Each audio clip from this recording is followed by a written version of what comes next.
feel free to turn on your camera if you wish. No pressure if you don't want to. And also feel free to use the chat feature to say hi. It is nice to see some of your faces and to hear your voices, and it's nice to meet people from all over the place. So I'll start by introducing myself. My name is Iman, and I'm a member of the OER project team. I'm also a doctoral student at the University of Chicago, and I study the history and anthropology of science and knowledge. And I'm really passionate about that history, about how our knowledge changes over time and who's involved in that process. And I'm always on the lookout for interesting stories about it. And so today we'll talk a little bit about this through the lens of stories of knowledge, so we can expand it a bit beyond the natural sciences and talk a little bit about what can be explored in your classroom in a more inclusive manner, in a richer manner than maybe we normally see, and in a way that draws in multiple perspectives as well as narratives. So to get us started, I'd like to do a round of introductions. I think it might be best with the size group that we have to get started in the chat. It's really nice to have such a lovely group with us today. So let's, in the chat, if you could share your name and location and what you teach. We can kind of get a feel for what everyone's doing and where everyone is, and then we'll do a little bit of an icebreaker as well. So yeah, pop in the chat. Your name, your location, what you teach, and we can kind of get a feel for where everyone is.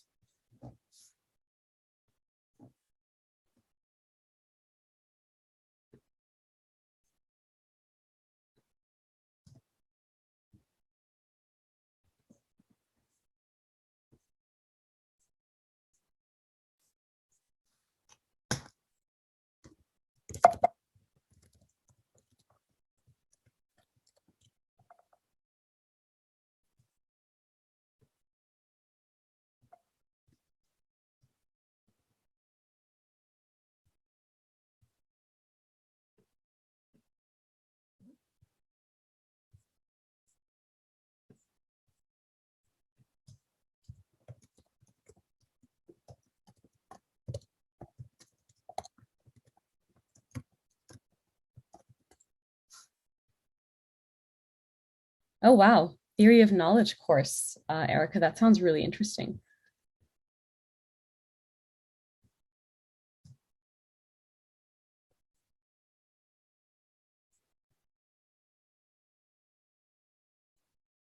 It's great to see all kinds of things people are teaching, lots of history classes, but lots of other social studies classes, and a lot of folks from all over the country.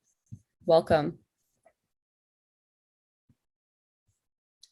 All right, so now that we have shared a little bit about where we're from and what we teach, I'd love to hear a little bit about where knowledge fits in your curriculum. You can add it in the chat, or you can use the raised hand function, and we can get a couple folks if you would like to talk on the microphone.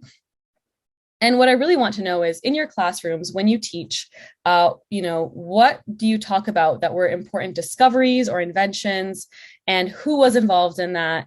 When and where did this happen? So I'll give you all a couple minutes to think about it. It doesn't have to be a course you're currently teaching. It could be a course you've taught in the past or you're planning to teach. But feel free to pop that in the chat, or use the raise hand function if you'd like to respond on the microphone. All right. Randall's got a hand up. Feel free to jump in, Randall. Hi, you asked about theory of knowledge. I also teach theory of knowledge. And it's really a course about, the ultimate question is, how do we know things? What's the nature of knowledge in different subjects? So we look at history, math, sciences, arts, and look at different perspectives. There are a lot of aspects to it. We have optional themes like knowledge in politics, knowledge in language, knowledge in religion, knowledge in indigenous societies, and knowledge in technology are the 5 optional themes. Oh, wow. So what years are your students typically? They're 11th and 12th grade for the IB program.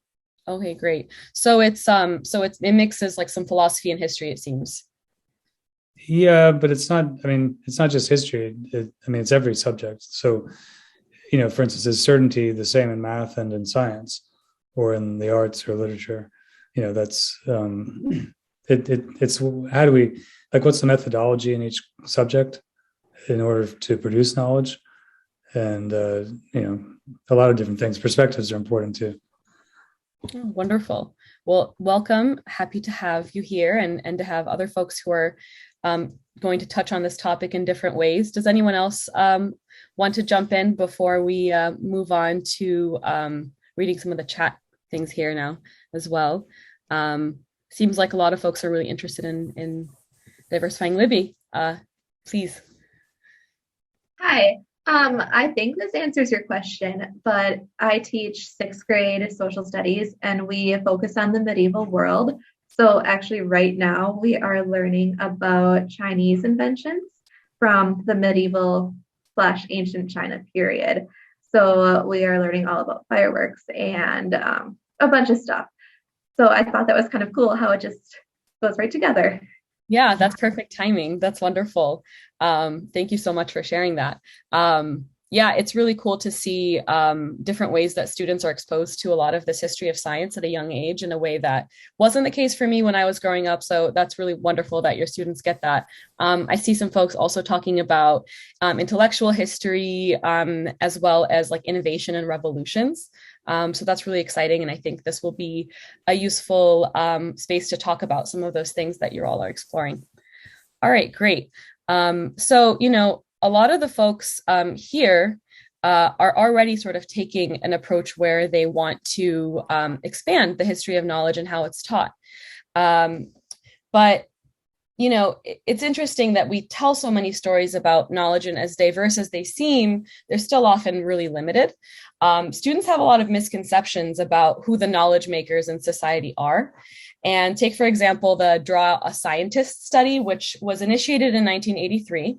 And it keeps being revisited up until now. And in the study, students are asked to draw a scientist. And the vast majority draw a white male, and it's typically this sort of like mad scientist in a lab figure, usually by themselves. And only girls drew female scientists, and even then, only a minority of girls. This was in the original study. And scientists of color were virtually non-existent. And over time, this has gotten a little bit better, but the reality is that, knowledge making is still really diverse. And it's important for students to see that and to see the many different kinds of people who are involved in the process of making new knowledge. And not just lone geniuses, but also collaborators, teachers like yourselves, synthesizers, and people who share knowledge or disseminate it. And this allows them to see themselves as potential knowledge makers. So some of the misconceptions that are very common is that it's isolated, it's individual, it needs to be, only geniuses contribute to our knowledge. And so what we're talking about today is how to help students see the diversity of knowledge and how collaborative it is. And so how can we help students understand the diversity of knowledge and of concepts? Well, we know that the draw scientist tests have shown some improvements in recent years, but it's still pretty abysmal. And so the first thing is to diversify and contextualize knowledge, give them some different representation, collective learning, and evaluating narratives. So we'll talk a bit about this sort of three-pronged approach, and we'll talk more in detail in just a bit. But before we get too in the details, I want to jump right into a case study from our Islamic scholars' articles in the Big History Project. And this might give you an example of what this approach could look like in a specific piece of content. So, and for those of you who are not big history teachers and are not familiar with the term collective learning, a simple definition is humanity's unique ability to share, preserve, and build upon knowledge over time. So what we'll do now is dive into the first article in this series. So what I'm going to do is I'm actually going to play a recording of it. Most of our content in the OER project has, most of our articles have recordings, which are really helpful. So I will share my screen and attempt to share the audio. One moment, please.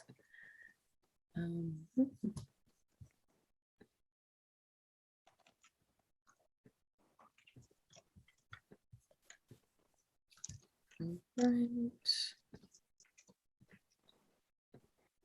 All right, I'll need a sound check in just a minute.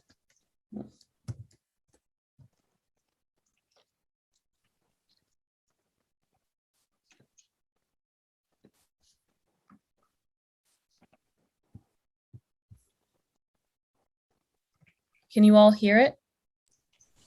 We cannot. No. Okay. Let me try that again. No, sorry.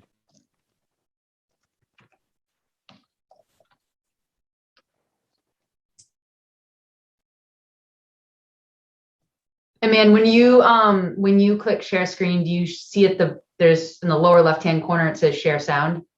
Yeah, and I clicked that and it said it was, but maybe I need to try it one more time. All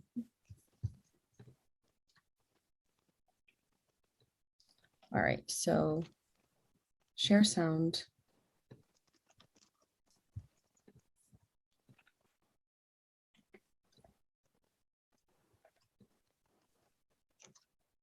I'm also not hearing it on my screen, which is odd. Visible giants. How about now? Now it's working. Great. Yes, hear it. Great. All right, so let me refresh that. And I'll scroll down if you all want to read along as well.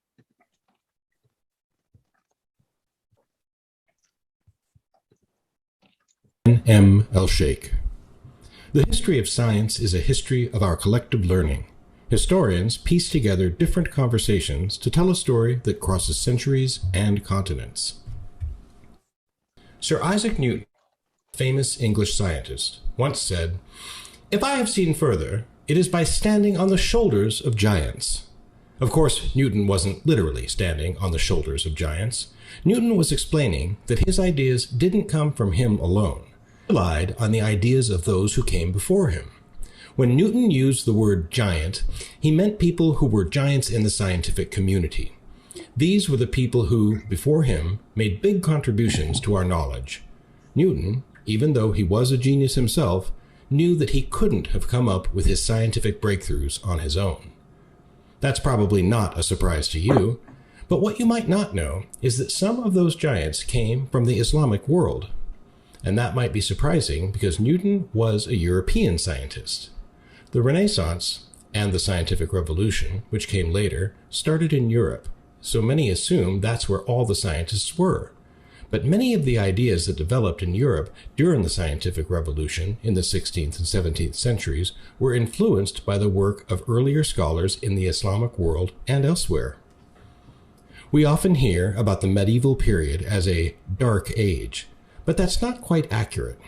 From the 8th to the 13th century, a golden age of culture and scientific thinking flourished in the Islamic world, which stretched from the Iberian Peninsula, Spain and Portugal, to India. Of course, these scholars also stood on the shoulders of giants from Greece, India, and China. Yet, despite the giant innovations of Islamic scholars, they have often been left out of the story, making them invisible. So let's look a little closer at what these invisible giants can show us. Collective learning. When Newton spoke of standing on the shoulders of giants, he was talking about collective learning, our species' unique ability to share, preserve, and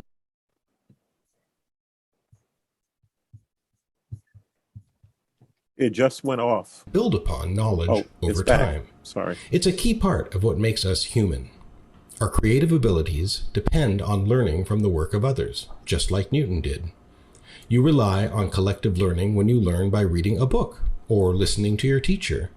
When you use these ideas in a school project, you make your own contribution to collective learning by sharing your ideas with others. In that way, you become a part of the chain of collective learning. Sometimes it's easy to see how collective learning moves from one thinker to another, or one community to another. For example, we know that the great astronomer Nicolaus Copernicus directly influenced two other famous astronomers, Galileo Galilei and Johannes Kepler. If we think of Copernicus as a giant, we can say that Galileo and Kepler stood on his shoulders to reach greater heights, and our friend Newton stood on their shoulders to reach even higher. These thinkers lived in different times and places, but we can imagine collective learning as a kind of conversation they had across time and distance. They might never have met, but the transfer of their ideas across time and space allowed science theories to be built, questioned, and refined. These conversations aren't exactly easy to spot. Historians of science have to work hard to find the evidence that connects one thinker to another. We know about some of these links because historians pieced together the story from a variety of documents. One of the things that makes this so hard is that these documents are located in different countries and written in different languages. Some are better preserved than others. Collecting and translating is already a big challenge, but then historians must put them together and make arguments. These documents are sometimes incomplete or missing, which makes the job even harder. And in many cases, historians just haven't gotten around to reading them yet. There are thousands of manuscripts that historians are still reading and analyzing so they can uncover stories about the history of science still waiting to be told. The further you go back in time, the harder it is. Copernicus and Newton weren't separated by that much time and distance, at least compared to the wide separation of Copernicus from Islamic scholars like the Persian astronomer Nasir ad-Din al-Tusi, who lived centuries before Copernicus and thousands of miles away. We have to wonder, how many invisible giants are still out there? How will we discover them? Which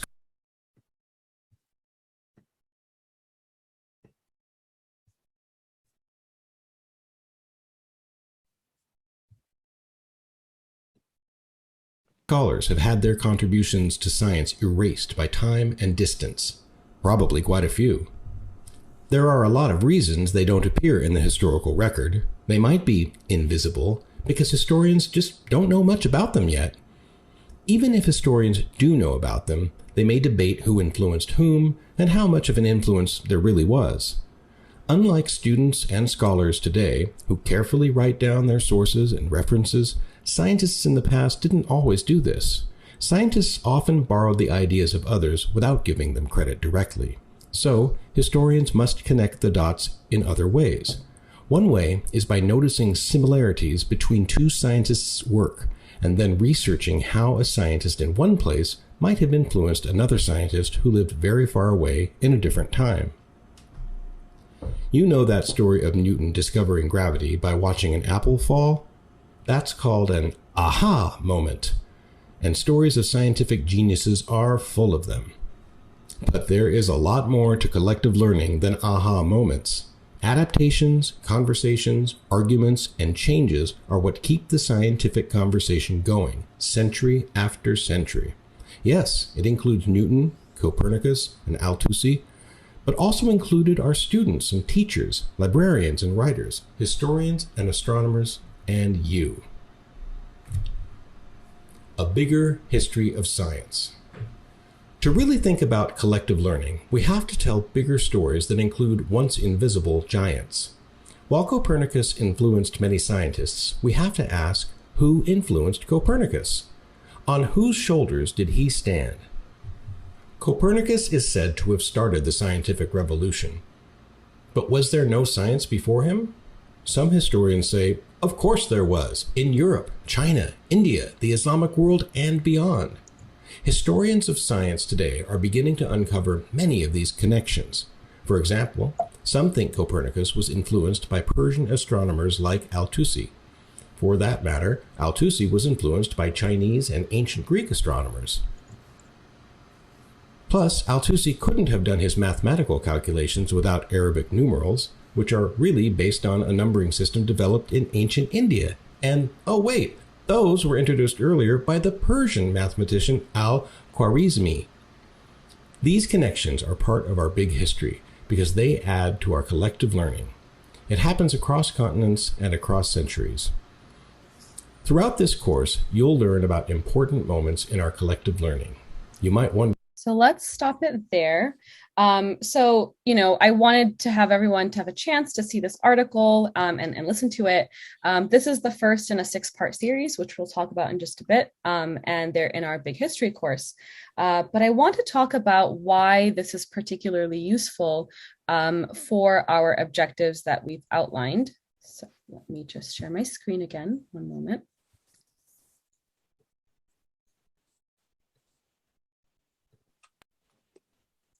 So this article that we listened to is sort of the introduction to the series and gives students sort of a framework for listening or reading articles about other specific scholars or groups of scholars. So one of the things I wanted to talk about is how does this article diversify and contextualize narratives about knowledge? And 2, how does this article illustrate the concept of collective learning? So let's use the raised hand function and just get a couple folks to answer what they noticed as they listened. I don't see any raised hands just yet.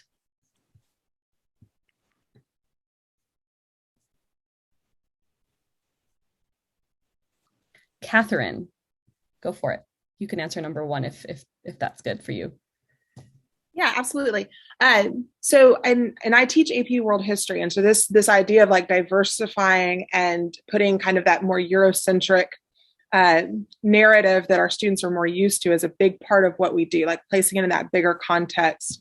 And so this article does a really good job of, taking what I think for a lot of my students and other people as well, a character, a person that they're familiar with, and then placing that broader historical context of, not performing science, not coming up with ideas independently, but being influenced by and from various parts of the world. Kind of this, I love that idea of this chain of knowledge that kind of continues, and certainly bringing in the non-Western, whether it be Asian, from China, India, various places, bringing that into the narrative, I think is really valuable, in particular in an AP World History class where this is really what we're trying to do 99% of the time. Thank you so much, Catherine. Yeah, this is, the goal of this article is to sort of introduce the series and show students all these different places we can go when we think about knowledge as a story. Let's jump to number 2. Khadir, if you want to hop in.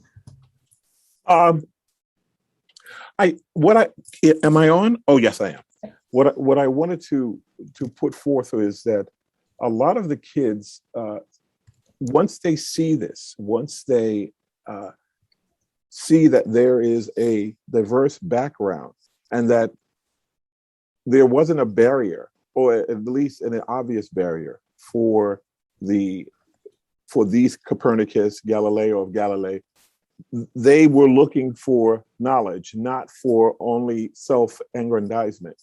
The beauty of this is that there's a sense of identity that can be claimed by the children and by the students, the up and coming students, such that gives them a more greater percentage of engagement and a sense that, okay, my contribution may not only be one thing, but it can be many things, and it was connected, and people thought a lot of my people's work to grow from it.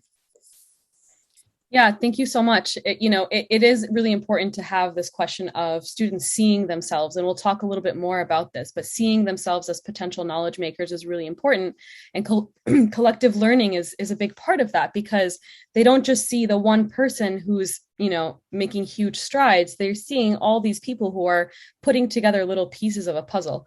And so that's one of the metaphors we want to work with, is this conversation across time, and people can add to it.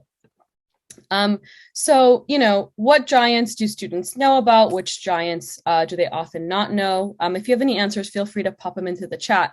And, there are ways that we already diversify and contextualize knowledge in our curriculums. But collective learning is a really, really powerful concept to bring in some of the people that students don't know about. And so when I, had to teach the scientific revolution, there were certain familiar characters that students were used to hearing. And in a world history course, as Catherine pointed out, it's really important to bring in more than just sort of the familiar European scientists that we typically see. So why are these Islamic study biographies of particular use for these objectives? So this is a case study. It's by no means sort of the limit of it. It's just sort of an example of what a particular approach to the study of knowledge can do. Firstly, as we mentioned, it represents scholars from unconventional contexts and really gives that context its due attention. It talks about the collective and social aspects, and it also gives students this critical component where it says, hey, here's a narrative about knowledge. What do you think of it? How can you engage with it? So the Islamic scholars' biographies are a series of 6 articles. The first one, which we just listened to, is an overview and doesn't focus on a specific scholar. Number 2 focuses on a school, so a group of scholars. And then there are 4 additional articles that focus on, focus on individual scholars working in particular contexts. So now that, we understand a little bit about this arc, why is this a particularly useful case study? So for diversifying and contextualizing, across these articles, we're looking at lesser known scholars, essentially, and at least they're lesser known to students in North America, Europe, and Australia. They're actually often well known elsewhere. And I discovered this when I went down a rabbit hole looking at various postage stamps from all over the world. And there's all kinds of countries that try to claim these scholars as like their native scholars, including like the USSR and Iran and Syria and Morocco. And beyond, especially because a lot of these scholars, traveled and worked in different contexts across a really broad geography. And it's not really clear, where they were from in the categories that we use today. But even though these people may be unfamiliar to most, we tether these topics to topics that students are familiar with. So astronomy, oceanic navigation, algebra, and whether you're teaching a history class or a science class, these things are things that students are already a bit more used to, and that can help them scaffold these articles. And these articles don't just show that scholars are diverse, but also that knowledge itself is diverse. It's not singular. It took a long time for it to kind of coalesce into what we know of today as science. And these articles also focus on technologies and political circumstances and materials that played a role in discovery. And it's not just in, one person's head, but in a society with particular conditions, just like knowledge is now. Which brings us to our next point, which is the collective learning point. These articles do, of course, talk about, geniuses or polymaths who created new paradigms, and that's unavoidable in the history of knowledge and science. But it shows that they didn't typically do this alone or in a vacuum. Collective learning connects people across time and space, and you can see how collaboration, exchange and transmission of ideas, teaching, borrowing, explanation are all ways that these different thinkers are connected and able to do the work that they did.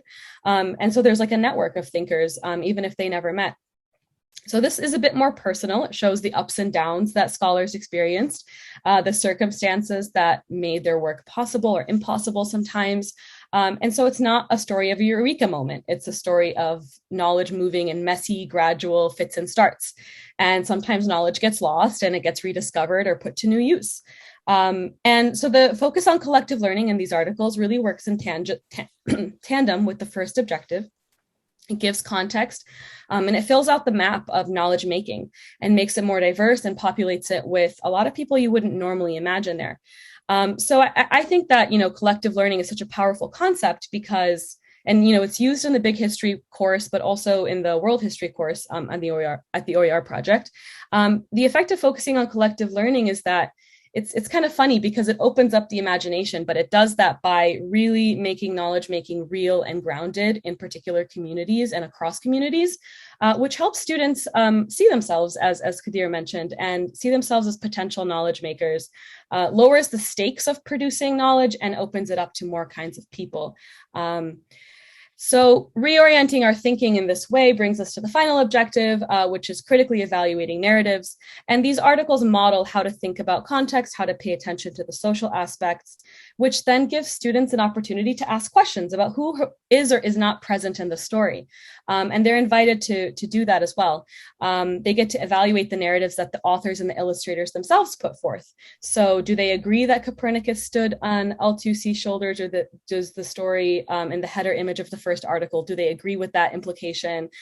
Do the author's claims hold up? So these 6 articles were written by 4 different authors who are here with us as well. Myself, Trevor Getz, Bridget O'Connor, and Bennett Sherry.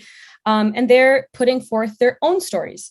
And students can then really parse that up and see where they agree or don't agree, and really test these claims. So now that we've talked about this approach in detail, let's use it to analyze these articles and practice noticing where these articles do or don't do these things. So we're going to go into breakout rooms with a number, and the number corresponds to the article that your group will read and discuss. And we'll be doing a bit of skimming and scanning. We're not going to read it, fully. Some of you may be already familiar with these articles. You can access the articles and recordings of them using the links in a PDF, which will pop in the chat shortly. So we'll go into our groups, and what you'll want to do is essentially apply this approach to these articles. So you'll focus on one article, depending on your group, and you'll ask, does this diversify and contextualize narratives about knowledge? How so? Does it illustrate collective learning? How do we see collective learning in this article? And does it create opportunities for students to intervene and evaluate narratives about knowledge? So do they get to have moments where there's a space where they can question, who's in the story, who's not, and maybe disagree with the article or disagree with the scope of the article or its extent? So I will pop up the breakout room number here for just a minute so you can remember what group you're in, and then we'll put the questions in the chat so you can refer back to them. And we'll probably stay in the breakout rooms for just about 6 or 7 minutes to try to pull apart some of these articles, and then we'll come back together and discuss. And if you have any questions, please pop them in the chat or use the Q&A function at any time.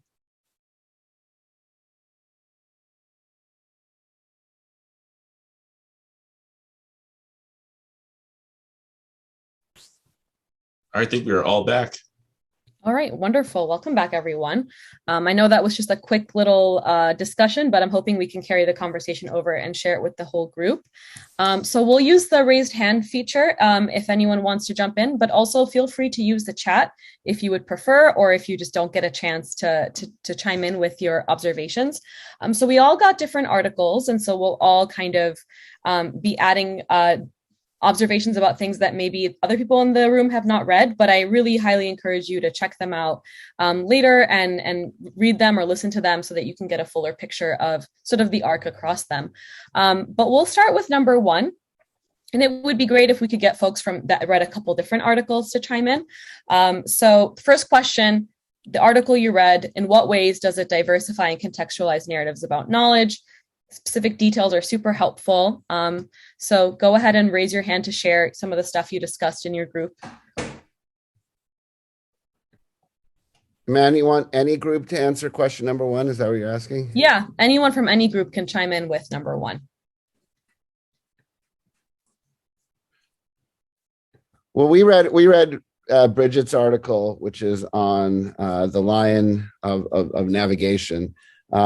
And I thought it was really neat the way that it introduced just the idea that Europeans, when they arrive in the Indian Ocean, they see this kind of thriving, circulating set of knowledge, and that came from people on different parts of the Indian Ocean having a really good idea of how to navigate it.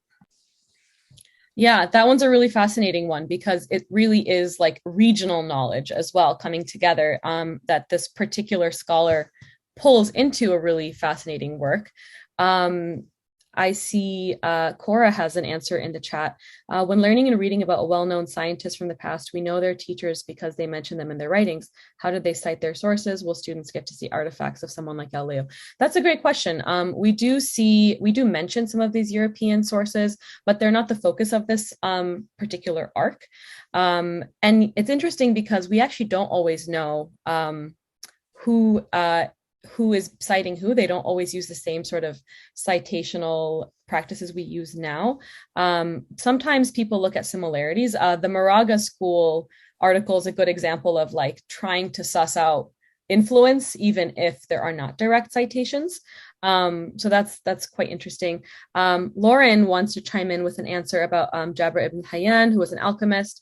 Yeah, it's very true. When students hear about chemistry, they probably learn about people like Boyle, or European alchemists. So this is a different sort of person in that conversation. Randall, if you want to jump in with question 2, would that be all right? I just wanted to make an observation. Sure. That in terms of navigating, we shouldn't discount the Polynesians' ability to navigate the seas. It was not, through it's indigenous knowledge. It's not scientific knowledge as we think of it in the West or other areas. I mean, they were able to feel the islands based on the waves in their boats, for instance. Absolutely. And that's such an important observation because, as much as we can try to be inclusive with an article or a piece of content, we need to create a constellation of these to actually give credit where credit is due for a lot of the innovations that have happened. And, the question of what counts as science is an interesting question in the back of that. And, as a team of writers, we also discuss this quite a bit. Where do we draw the boundaries of that? And that's something that students can actually get involved in as well, to think about, does alchemy count as science, right? And that's a really great way for them to get really passionate about these things, because even if they don't seem to initially have an opinion, it usually comes out. Catherine, did you want to jump in for question 2? Well, actually, I was kind of riffing on some previous statements. We were reading the Moraga Observatory, and I thought it was just fascinating that this idea of, and this goes along with the indigenous knowledge and why maybe certain interests, scientific or otherwise, might suit particular groups of people better. It talks about the need, the necessity for really having a good understanding of the lunar calendar within Islam made that culture that this was something that they were super interested in for a really important to them reason. And I think that's something that you could really think about with a bunch of different civilizations and a lot of different things. Speaking about, living around the Indian Ocean and needing to understand, currents and winds and all that stuff, kind of lots of similar connections there, I think, for competitive. Absolutely. And, one thing that I forgot to kind of highlight earlier as well is that the illustrations, the absolutely beautiful illustrations that our artists, we have 2 artists that illustrated all of them, do is they also sort of make arguments about collective learning, and they make arguments themselves that students can be invited into analyzing. And for example, with the Ibn Majid one, you can actually see like text writing on the sort of the monsoon winds. And so that's something that students can also get involved in if alongside the text. And so that takes us to number 3. That's one example that the article creates an opportunity for evaluating a narrative and letting a student really think about what they agree or don't agree with, or some of the sort of the challenges that historians have in even telling these stories. Does anyone want to jump in with maybe one of the articles we haven't heard much about? I think we didn't hear anything about Ibn al-Haytham and al-Khwarizmi. Does anyone want to jump in and from those groups and talk about what this article did for you in any of these 3 points, actually?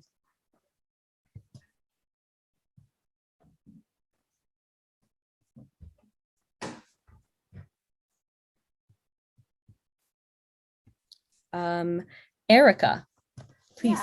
Yeah. I was part of the group that read the Thank You for Algebra article, and I used to teach calculus. And so I love that idea of making sure math is not seen as just a monolith, an absolute given, that is unchanging. There's part of it that talked about the transition from Roman numerals to the digit system that we use today, and the idea of like, think about trying to add and subtract with Roman numerals, that would be a pain, right? So I really, it's as a math teacher, it's really hard to find resources like this that broaden the scope of what math is. So I appreciate that. Yeah, the history of math is definitely underappreciated. And, for students that are actually kind of struggling to see why this stuff matters, sometimes backing up and showing what kind of like normal things that we take for granted enabled is really exciting. So that article does such a good job of that. All right. So lastly, ending our session today, I want to close out by talking a little bit about how this can fit into your classroom. And we won't get a chance to get everyone's observations on here, so I would encourage everyone to continue the conversation in our community afterwards. But what I'd like us to do just, as a group right now is briefly talk about what stories of knowledge are important in your classroom. So Erica briefly shared, that math is really important in her classroom. And so these kinds of stories can really create a particular interest for students and give these things a bit more depth. And so I'd be really interested to hear about different folks and what kind of stories of knowledge are already there, and any ideas you might have. This is kind of like our opportunity to do our own kind of collective learning and brainstorm about maybe you teach this, and going away today, you might include this or look at it slightly differently. Also, would you find the concept of collective learning to fit into your curriculum, and how, if you don't already use it? And, how can we use both of these and mobilize them to get students really critically engaging with stories about knowledge and saying something like, who's in this story, who's not in this story, is it complete? What are some precursors to this knowledge? Thinking about things like Indigenous knowledge, thinking about things like non-Western science, and trying to figure out for themselves what they think matters in terms of where we start and end the story of knowledge, So what I'd like to do is just give you all a couple minutes to think about it. Please pop in the chat with questions, and then raise your hand if you'd like to share something from your classroom. I'll also add to this, in addition to the questions on the screen right now, what are some limitations of either this approach or these articles that you've seen? So Randall did a great job of highlighting the fact that, we tell the story of navigation, and that is in of itself limited. It doesn't include Polynesian navigation knowledge. It doesn't include knowledge outside of, Afro-Eurasia, really. So I'm really curious to get some insights about what might be some ways to even extend this approach, or what are much needed sort of directions to grow in, including, as Erica said, the history of math.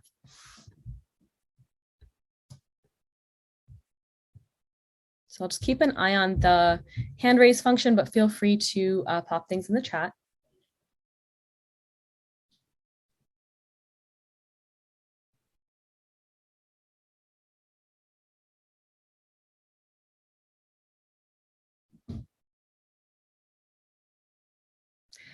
I really like your point, Eleni, about, this relationship between religion and knowledge.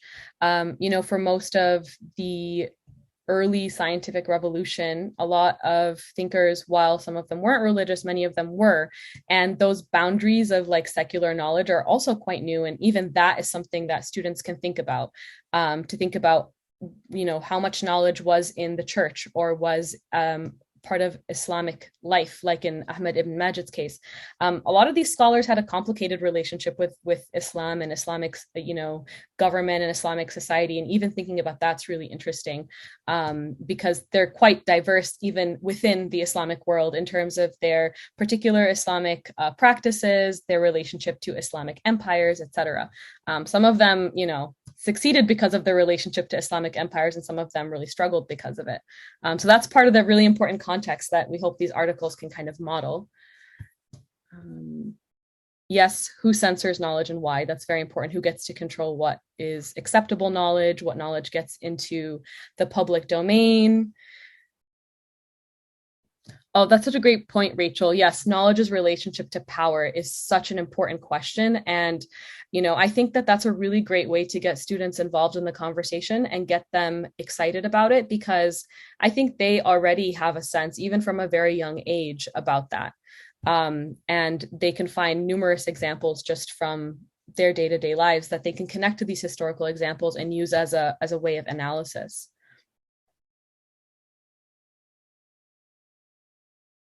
Yes, Tim, absolutely. Like, when we think about world religions, we absolutely think about knowledge transfer. We absolutely think about the transfer of beliefs and customs. And, those are often the same routes that innovations and technologies go down, and they're not always separable, as in the case with navigation technology, for example. All right. So, to close today, I really wanted to take a moment to say that, we really need to practice our muscle of paying attention to stories of knowledge. And I say this to myself as someone who studies this, because really stories of knowledge are everywhere. We're used to finding them in science classrooms, but they're also in things like dance or writing or map making or art or poetry or food. All of those things are a kind of technology that at one point looked very different, and that humans have collectively contributed to and reshaped and reused and made useful for their own purposes. And those stories can be really fascinating. So, whether you teach a science class or a math class, or you teach, theory of knowledge, like a couple of our participants today, or you're just teaching, civics or social studies or English, language arts, you can often find stories of knowledge nestled into other stories, because knowledge is really something that powers so much of what we do, including, as one of you noted, like religion. And so, if we notice them and ask about their histories, we can find ways that students can make knowledge more inclusive and can start to see all of the people that have participated in that, whether it's through transferring it, changing it, updating it, explaining it, teaching it. And then it allows students and teachers to see themselves as part of that process in the classroom itself. So these are just some pictures I brought together that kind of would jog our memories of all the different kinds of knowledge we come across. Last thing, thank you so much for joining us today. Before you sign off for the evening, please remember to sign up at oerproject.com, where you can find these articles and the audio recordings, as well as a plethora of other resources and a really vibrant community of educators. And please complete today's exit ticket and provide any and all feedback, which we really appreciate. And please join us in the community if you'd like to talk more about this topic or discover other topics of interest. If you'd like to be in touch with me, this is my email address. Please reach out with any questions, feedback, comments, or anything else. And we have a couple of minutes for questions now if anyone wants to ask them. But it was a pleasure to talk with you all today, and I hope you all have a wonderful rest of your day.